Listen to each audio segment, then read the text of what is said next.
Hi, everybody, and thanks for joining our weekly podcast. I'm Robin Lewis, founder and CEO of the Robin Report, which, by the way, we believe is much more than just a daily report. It really is a knowledge platform from which we communicate thought leadership on various strategic topics. Yes, through our daily reports, but also these podcasts. We do webinars, and hopefully in the future we'll have some live events. So today, along with our chief strategist, Shelley Kohan, who also, by the way, is a professor at FIT and Syracuse University, we welcome you to our conversation on the topic of how a brand can stay relevant for over 50 years.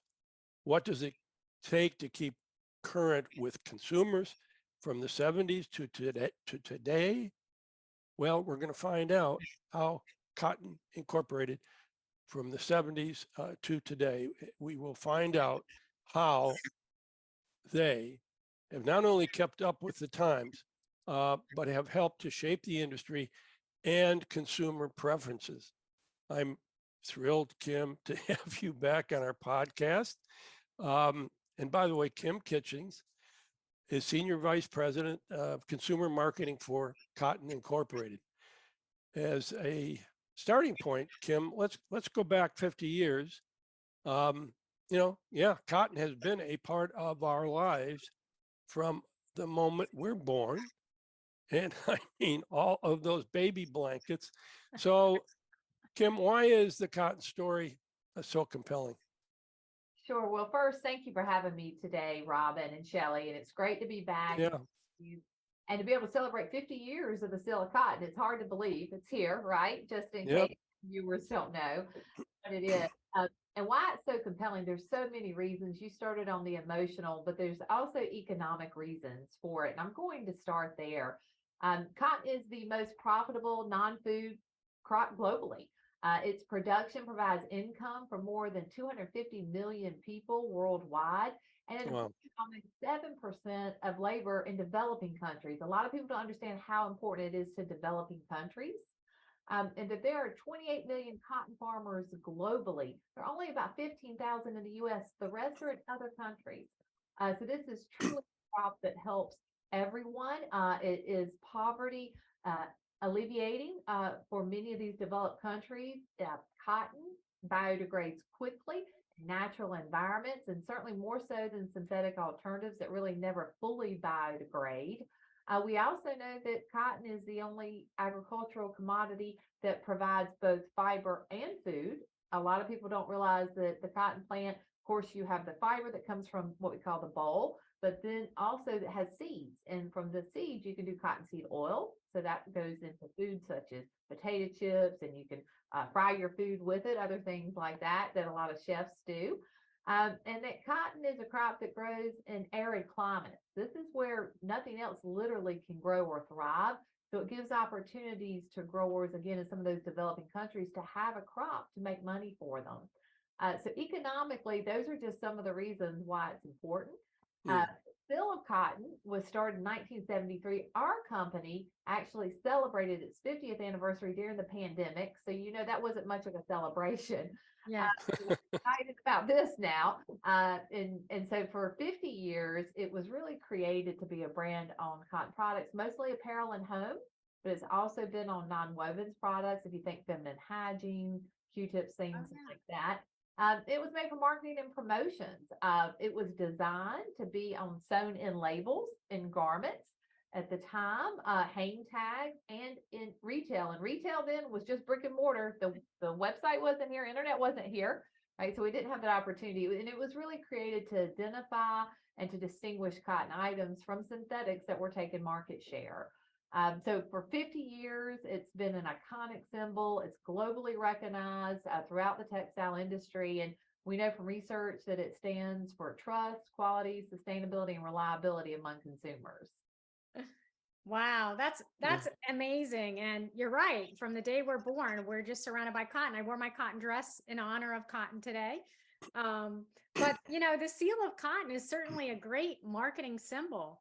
How do you keep it relevant for the public, especially with these younger consumers who are very outspoken and very opinionated at almost anything? I mean, consumers have pushed back a bit on the impact of cotton on the environment. There are reports and a lot of misinformation out there for sure about fertilizers, pesticides, water being used to produce cotton. How are you managing all these emerging concerns and vocal critics? Sure. Yeah. Now, those are all great questions, Shelley, and good points. And no doubt there are concerns about cotton, the environment, as you mentioned, misinformation, misleading information. And what we're here to do is help consumers and the supply chain understand the facts. And it's not something we take lightly. So, for example, you mentioned the use of pesticides. You know, that is not a positive word in the industry at all. But what people don't know is that cotton is one of the lowest agricultural users of pesticides. It accounts for less than 5% of the world's pesticide sales. Now, that's not the claims that you'll see if you start searching. Also, what people have to think about, I spoke to you earlier about 28 million cotton farmers around the world, and most of those are in different countries and things, but it's estimated that over 80% of the global cotton crop would be lost to insects, fungi, weeds, without protectants such as pesticides. So it's an investment for farmers and to protect their livelihood. And these types of claims and things that you hear come from us at Cotton Incorporated are scientifically proven third party in many cases, because a lot of people don't realize too that we're mandated under the USDA. So this is a requirement for us. Any speech that we have can be seen as government speech. So we go through a lot of different hoops than most other brand marketers have to go through. But if you have questions about some of these key issues, we have a wonderful team of experts that we would love for you to do a podcast with that can really get into the details and the weeds on some sustainability issues. Well, Kim, your job at Cotton Incorporated must be a training ground for a career in diplomacy, right? I mean, Cotton Incorporated has government oversight from the USDA, as you mentioned, and additionally, you guys work with the farming communities to address many environmental concerns, and you have those opinionated consumers to please. So, how in the heck do you balance all of these stakeholders? Robin, it is a lot of balancing that goes on. I hadn't thought about it in that way. It's almost like a political election, right? That we have coming up. Yeah. But, I'm very thankful that at Cotton Incorporated, we have a slew of experts. And what we like to say is from dirt to shirt that address issues that are important to each set of those stakeholders. And you named them perfectly. Some of the examples of the work we do, or we have agricultural researchers, and they're all PhDs, and they're up on a hall upstairs throughout, and they're doing work every day on topics such as farm profitability, but also investing in sustainable practices to help with regenerative farming. That's just to name a couple. We have textile scientists in the back of our facility here in North Carolina that conduct innovative research, and it's in spinning, finishing, dyeing, almost any process you can think about for textiles, not just cotton. We have staff that work with mills, manufacturers, and brands globally to help them improve their cotton products, their processes, and to find new uses for all parts of the cotton plant. And then, of course, what we do in our area is we educate the supply chain, consumers, brands, and retailers on not just the emotional benefits of cotton, such as a baby blanket, the comfort you feel, and those great memories you have, but also the physical comforts and what it can add to a brand, retail, or a consumer's bottom line. Wow. I mean, I really think that the partnerships are really the key to solving problems, especially when it comes to, these big macro problems like sustainability and best practices in that area. So why reinvent the wheel when you can kind of work together on kind of this one big super wheel? So, can you tell us, Kim, how Cotton Incorporated collaborates with various business partners? Sure. Just to kind of give you a larger scope, we have more than 450 research projects and partners out of the company alone, because we are research and promotion. Now, when you start to get into the promotional area, marketing area that I oversee, we have a variety of collaborations and diversity with retailers, brands, influencers. campaigns throughout the years. But one I'll just highlight, since we're talking about sustainability, is one we did last year. It was with Revolve. I imagine you know the retailer, contemporary retailer. We did this at New York Fashion Week at their gallery that they had set up at Hudson Yards. And what we really did was we had a curated cotton program with them online for a couple of months. Beautiful fabrics and fashions. Fashionability is first, of course, among this audience. And during Fashion Week, they have an invitation-only event down at Hudson Yards where we go when we bring these products with other brands and retailers. And in these rooms, you can design your room. So on one wall, we had all the garments that you could come and you could use your phone and the QR codes and purchase them there if you wanted to. But on the other three walls that they were walking through, we had a video projected. And on there, that video, it was lovely because it was out in the environment. It was showing water, it was showing sun, rain, all the great elements that we love. And it talked about cotton being a drought tolerant crop that used significantly less water than many people assume that it does. It does use mostly rainfall. We went into how it biodegrades, unlike synthetics, and what that means to our fish in the oceans and what it means for the consumer. And then we talked, of course, about the microfiber and pollution. So we kind of spun the use of cotton and how to save water in a different way than you've ever seen. And we talked about it too in a way of checking the label and why fiber content matters and what your garments are made of matters and sustainability. So really trying to help to bring the awareness up for this group of consumers that fashion is first, no doubt for them, as it should be, but also this is an important and critical issue. Yeah, I mean, Kim, our consumers today are absolutely reading the labels. They are reading it. They want to know where stuff came from. They want the transparency. They want to know what it is they're actually wearing. So fashion first, but they are, I agree, reading those labels. So, but let's get back to the most exciting thing, the 50th anniversary. How are you celebrating? Are you looking back to the past? Or are you just looking onward to the future? Sure, we're doing a little bit of both, Shelley. So we've got Lifestyle Monitor website. If you go to, there's a video, 50 seconds for 50 years. Everybody likes it quick and easy, right? And we're talking about still in 50 years. And Robin, I'm sure you'll remember some of the partnerships we've had over that. Oh, yeah.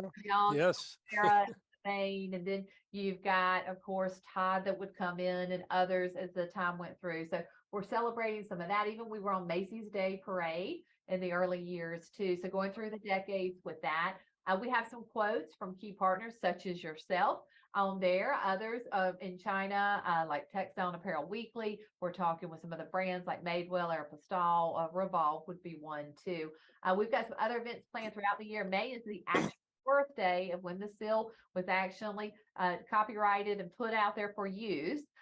So we've kicked it off this month, and we'll do different events throughout the year. So hopefully you'll take a look at our site, but also see other events coming out throughout this year. Well, it's really exciting. And, you know, Kim, when you think about cotton as a commodity, it has really been a part of our lives for centuries when you think about it, and has really become a staple in our wardrobes long before Cotton Incorporated was founded. I mean, you know the history here. Take denim, for example. My gosh, you know, Levi Strauss and Jacob Davis secured a patent in 1873 for putting rivets in men's work pants. Levi's, as we all know, we know they were born, and the company's been around for, well, 150 years. And you say, talk about staying relevant. So, you know, the global denim jeans market size was worth over $70 billion in 2021. And denim revenue forecasted for 2030 is 122 billion. I mean, the denim jeans market is obviously expected to continue to expand. It does every year and will continue because there's a continuous evolution of innovations in design, styles, colors, and even the fabric. So we can safely say jeans and denim are going to be around for probably another 150 years. So So you look at all this big picture. How does Cotton Incorporated keep ahead of the trends and help the fashion and retail industries, Kim, um, help them to be on target? Sure. It's interesting because different companies need different type of assistance, right? Some of the larger ones have everything they need at their fingertips, such as a Levi's, which congratulations to them on 150 years. And we worked with them some time too. But what we know is that consumers own on average about 7 pairs of jeans in their closet. Most I hope they can fit in. We'll see. I don't know about that going into it. But looking at there's all types of weights, fabrics, colors, dyes, and finishes, and product development plays a critical role in that. And we have scientists here in our product development group that works with hundreds of brands every year to help cotton and specifically denim stay ahead of trends. Some of the types of people we have that are working on this are trend forecasters that travel the world to see what's going on. Fiber processing experts. So how do we make it easy for the mills, manufacturers? That goes with dyeing and finishing research. How do we make it more sustainable? Textile designers, so different fabrics, and then garment processing and printing specialists. Because you see again everything on denim today. It's the way people show who they are, right? And they talk, and they have for decades. They've used that as a platform, starting back with the Rebel, right, and what he represented for everyone. But our staff has a lot of different tools at their disposal. We have a collection called Fabricast that goes to retailers and brands, and it features novel cotton fabrics. Some are 100%, some can be blends like cotton cashmere, and certainly there's a whole line dedicated toward denim to provide inspiration to the industry. And within those two, we have sustainable fabrics that shows ways to reduce inputs like water use, energy, and chemicals, because it's good for the environment, but it's also good for the bottom line. And in our economic condition today, everyone needs that. In the media, some of the things we've done in the past several years, I don't know if you will remember this or not, but we did a collaboration and used Rosie the Riveter and talked about her Right. social media campaigns and the strength of women and what she brought to the workforce in denim and do that. But we look at opportunities we can to feature many of our social media assets and others in denim categories. So it's been what I guess 53 years, because the company is 53 years old, of collective research combined with marketing and promotions that keep cotton and the seal of cotton as a mainstay on retailer shelves, on their websites, and in consumer closets. So from that standpoint, we're very, very fortunate. And that too, we know that when we've got the seal present, we're able to partner with our denim partners or with others in the industry that the seal helps to identify the product as cotton. It eases the journey. Again, looking for those hang tags are difficult today, wherever you are. And when you start to get where we are in life, you need glasses to put on, right? So you can even read it. It's so small. I know I do now. And we just, we're really proud of the impact that we've had and how we can help with that information. So much so that the seal has been registered in 69 countries. More than 961 brands and almost 200 worldwide licensees, meaning it can be anywhere. It is literally on almost every continent. I think Antarctica is the one that we don't have a record of, but I imagine we could find it there if we went to look. So it's a significant reach for the cotton industry. Wow, you're so right about the eyeglass thing. I mean, it's very hard to read some of the labels, but I'll tell you what, that visual, and you have it there for those that are going to watch on our podcast on YouTube, that's a visual that everyone knows right away, that cotton, that seal of cotton. We just visually know that. So it's great. I want to go back to something we kind of touched on earlier. The attitudes of consumers, which if you go back 53 years have really changed, and probably dramatically, I would say. I mean, consumers are definitely more empowered. They're more informed. They actually now have views on textiles. They're definitely more knowledgeable. And they're actually making a purchasing decision based on where products are made, how they're made, and they really expect this transparency from companies. So how has Cotton Incorporated been able to evolve along with this, omni, potent customer? Yeah, it's a great question. And everything's at your fingertips now. No doubt. The education, the opportunity, the misinformation we mentioned. And we work hard at Cotton Incorporated through presentations like today talking, but individual one-on-one with companies, large seminars, publications, websites, social media, to get the correct information out there and to evolve and to be relevant and where the consumer is. But I'll tell you, one of my biggest concerns right now, and everyone else is too, when they're talking about it, is Chat GPT and AI. And Oh, how yeah. does this change everything for all of us out there, whether it's information, things we do internally within our companies. There's so many topics we could get on with that, but we know how difficult it is right now with greenwashing. It's no doubt a legitimate issue, and it's going to become even more so. And with a company like ours, that we are held to a higher standard because of the USDA oversight. So we've got to ensure that somehow we're positioning the correct information for cotton. At the consumer level too, when they're looking and they're shopping, one of the things we leverage is the seal and check the label. We know that 80% of consumers, actually I think it's 82% of consumers, believe that silk cotton represents sustainable. And that if someone checks the label, it's a simple act that can help ensure them that they have confidence in what they're buying. And also that a brand is being transparent in the fiber makeup of the clothing. So it's a great visual cue and opportunity, easy to use, but also informative at the same time. No, that's great. And just to kind of continue on that thread, no pun intended. But over the past 50 years, a lot's changed from the production and use of cotton from a sustainability perspective. So can you tell us more about the evolution specifically on how Cotton Incorporated can really help both the consumer and the industry in providing a more eco-friendly future? Sure.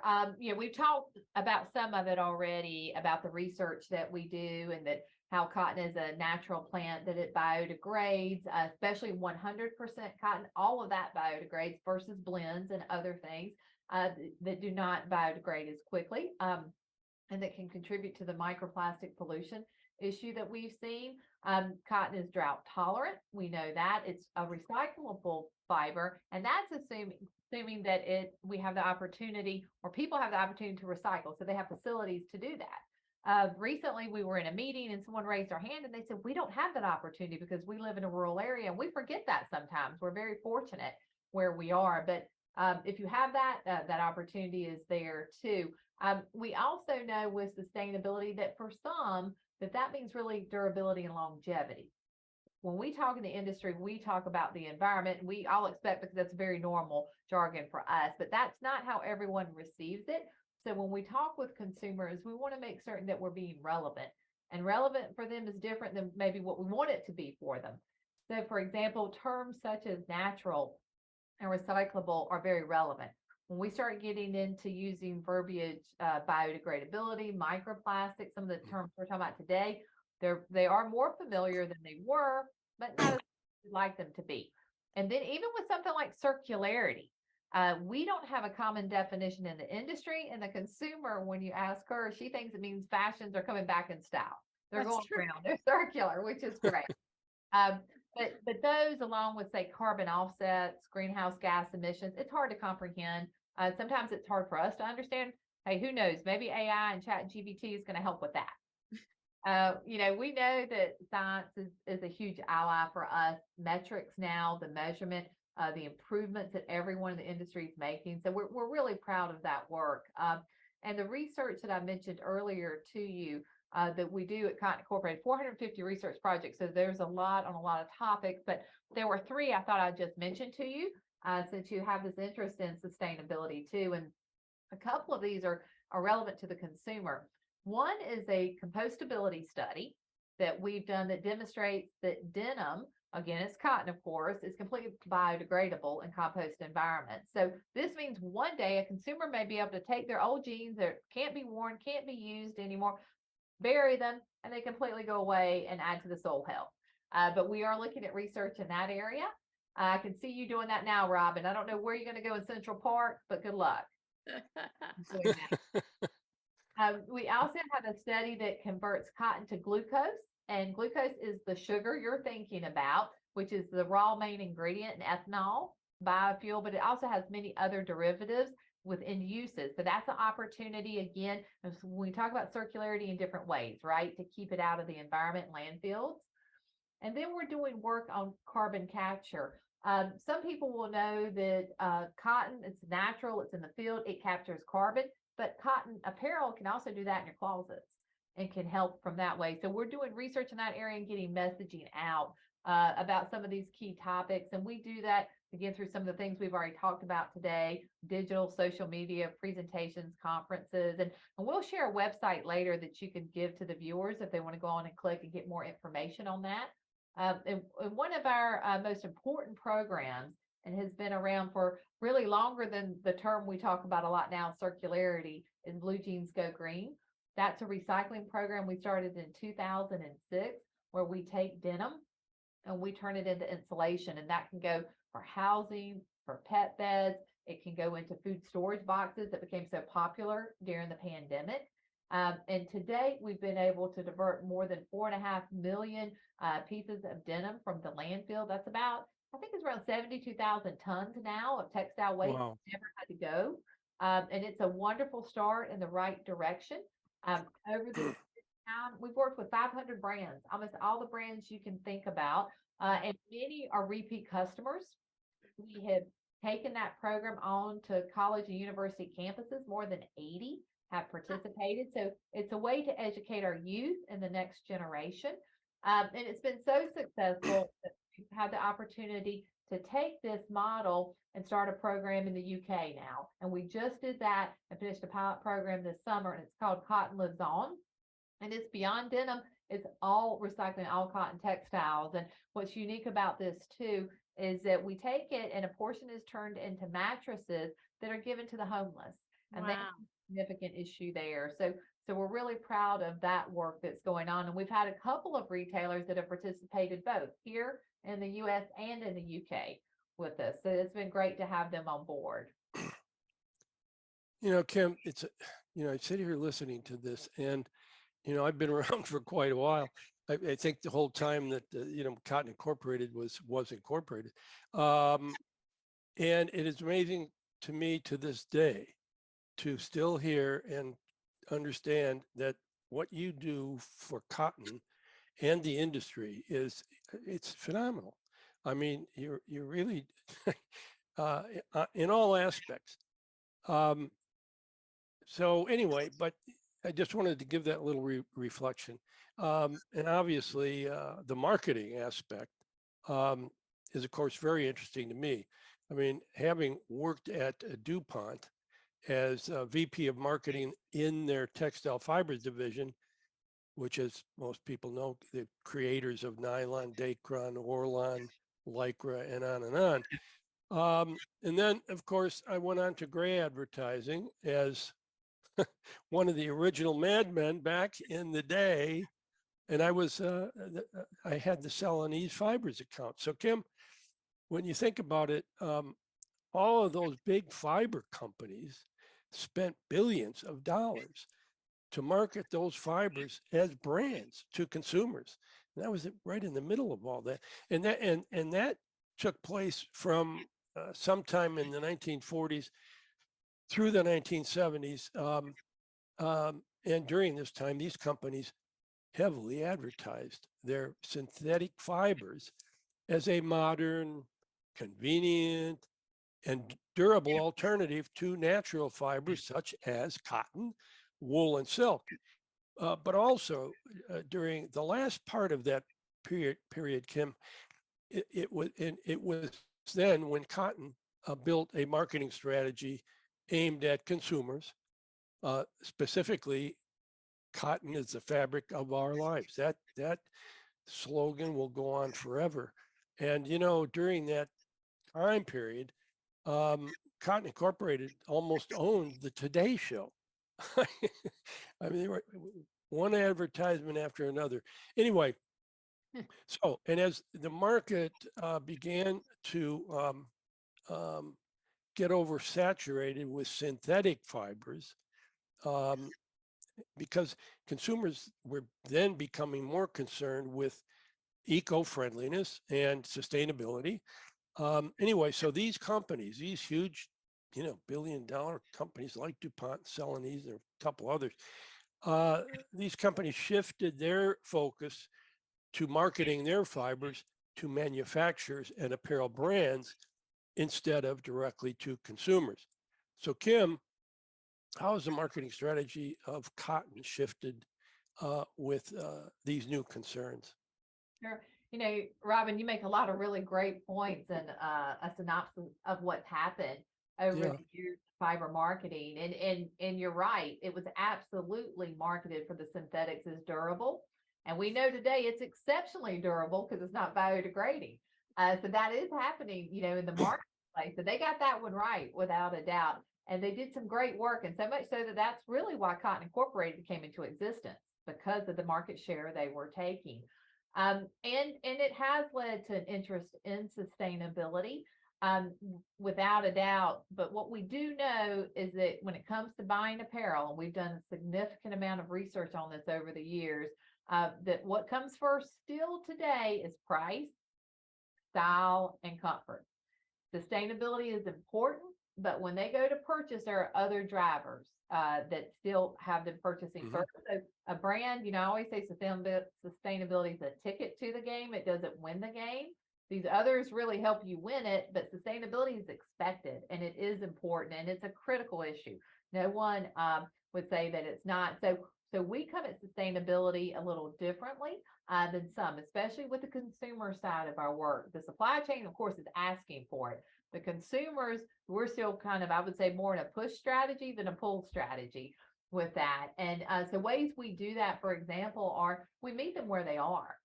We go to key websites, digital activations such as Mind Body Green, Well and Good, Tasty Home, and we put on digital ads to talk about you care about what you eat, what about what you wear. We talk to them about editorial style content, interactive pieces, and we educate the consumer about a sustainable lifestyle. So think about, how do you curate a sustainable kitchen?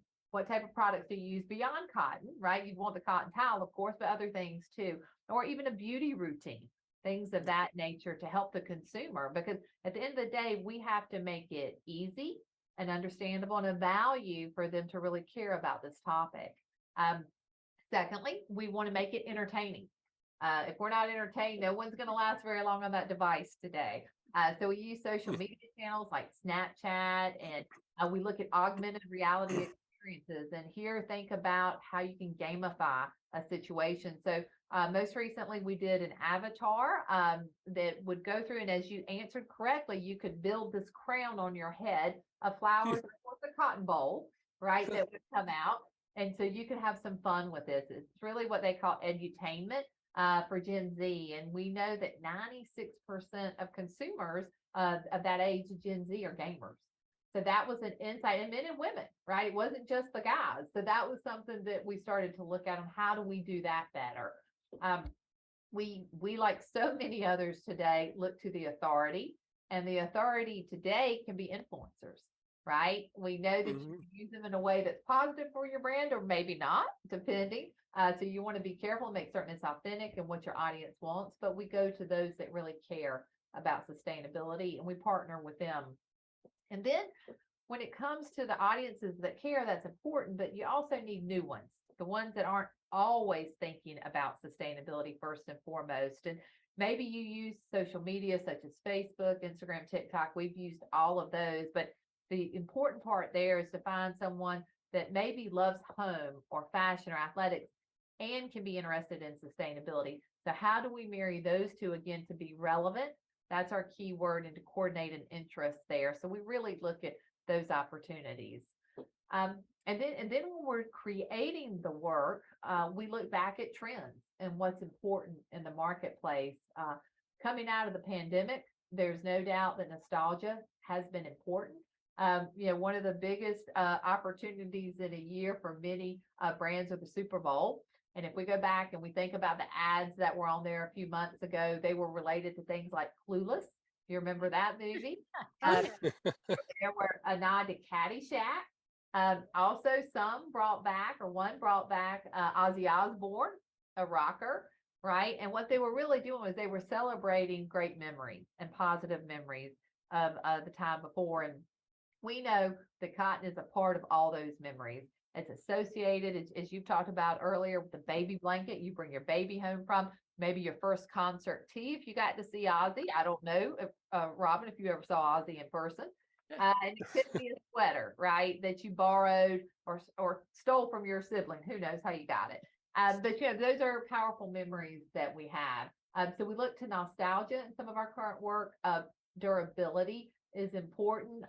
Today, there are more consumers. Some for sustainability reasons, some for economic reasons, but they like to thrift. They like to upcycle.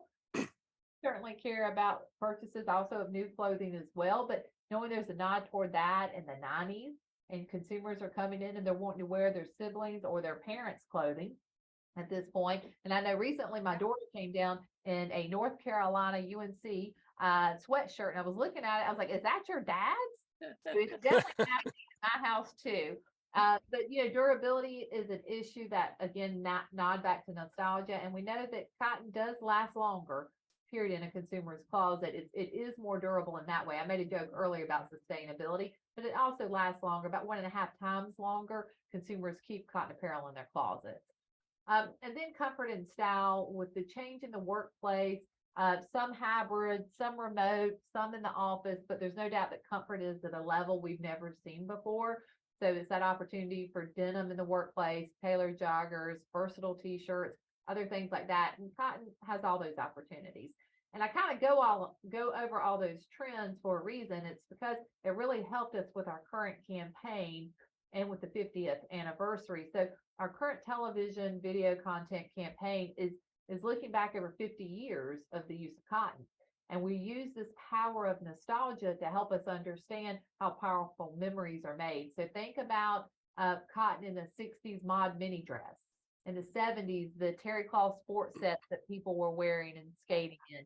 80s tracksuits, 90s grunge, right? Skateboarders could be there. 2000s, the low-rise jeans. And it was really a lot of fun to make. Also, if you look at those, a little Easter egg in there, all the different types of boom boxes and how we listen to music over the eras, you can look for. But what it really showcases is how sustainable, versatile, and timeless that cotton truly is. And it is the common thread. You mentioned thread earlier, Shelley. Cotton is absolutely the common thread looking back and forward. And we're with this set of commercials trying to encourage to make new memories. We all want better memories in the past few years. How do you make new memories? You make them in cotton, and to be sure to check the label at the end, there's a tag. So very intentional. We're excited about it. Maybe we can attach it to the end of this as well, so your viewers can see it if they haven't seen it. You're testing my memory with, back to the mini, the midi, those were my years at Fairchild Women's Wear Daily. But I'm curious, Kim, how does the seal affect consumers' awareness and purchasing decisions? Has it made a difference? Yeah, it absolutely has. Over 3 decades of research, in the past 20 years, we know that more than 8 out of 10 consumers are consistently aware of the seal. They recognize it. You see it, you know it, right? You recognize it. The power of the seal is real. There's no doubt about that. And we test it not only compared to our logos, but to other brands in the industry. Some like a Nike would have 99%, right? And others. So 8 out of 10, we're really pleased with that, especially if you look at how much money we've spent on ours compared to what someone like that has spent on their brand over the years. But we also know that when we look at the seal compared to other fiber logos, the awareness of the seal cotton is 2 times higher than that of one of your fibers, Robin, Lycra. It's higher than wool, and it's 10 times higher than Tencel. So that's good, right? So we've been able to find a way to remain relevant to consumers and to really be able to promote our fabric. And not only is it about the awareness, but it's also about certain terms that when we ask which one of these logos best associates with this term, the silk cotton dominates on things like natural, plant-based, softness, safety. Again, going back to the pandemic, that was really important for us, and our market share actually increased during that time. Sustainable, vintage, trusted, comfort, authentic, and reliability. So a lot of those keys, attributes, they do associate with cotton. So the work that we do in marketing works. I think it has. I look back on that, we're talking about the billions of dollars spent on these synthetic fibers over the years, and then they pulled back. You guys didn't. You kept plowing ahead, and I really do believe you've got an awareness level among consumers that goes way beyond what those synthetic brands were trying to do. Anyway, Kim, again, I'm always amazed at talk to you and continue following the history of cotton, and knowing that you guys go way beyond just typical PR and marketing, really dig down into the weeds and begin to do some really meaningful stuff for the industry. And particularly with the new younger generation coming in, I think cotton is even going to be more relevant. So again, congratulations on the Seal of Cotton's 50th anniversary. And thanks for bringing us into your world once again and, giving us the backstory on cotton's really illustrious heritage and also giving us your plans for the future. Thanks again, Kim. Robin, thanks so much again for having me. And as 50 years ago, when we started the Seal of Cotton, the future really relies on consumers and retailers that find value in our product and recognize and desire the brand. Our marketing will continue to meet the evolving needs of the marketplace and the planet for generations to come. And we just want to assure everyone's checking for cotton. Thank you. Yeah, and I have to add, for those listeners that have not been to the Cotton Incorporated website, which it can't be that many because everyone knows who you are, there is a ton of information and data and survey and reports. So please visit that. And Kim, I'm going to end with a quick story that I got so excited. I was at FIT, Fashion Institute of Technology, walking down the halls one day, and I saw your denim collection box. I saw the cotton seal. I started getting so excited. The security guard's like, hey, what's going on there? But really kudos to you for pulling in education too. Thanks. It's always a pleasure having you on our podcast. We love having you. And for our listeners, you can find more of our podcast on Apple, Spotify, Buzzsprout, and of course, therobinreport.com. Look for us on YouTube where we broadcast our podcast. And follow us on LinkedIn. Socialize with us to get the latest thoughts about the industry. And I want to thank everybody once again and all of the people who joined us to hear this really wonderful interview. I really enjoyed it. And thanks again for coming. And by the way, every week I, ask if anybody in the audience has a topic that they would like Shelley and I to cover on one of these podcasts. Just send me an email. It's Robin@therobinreport.com. Thanks again for joining.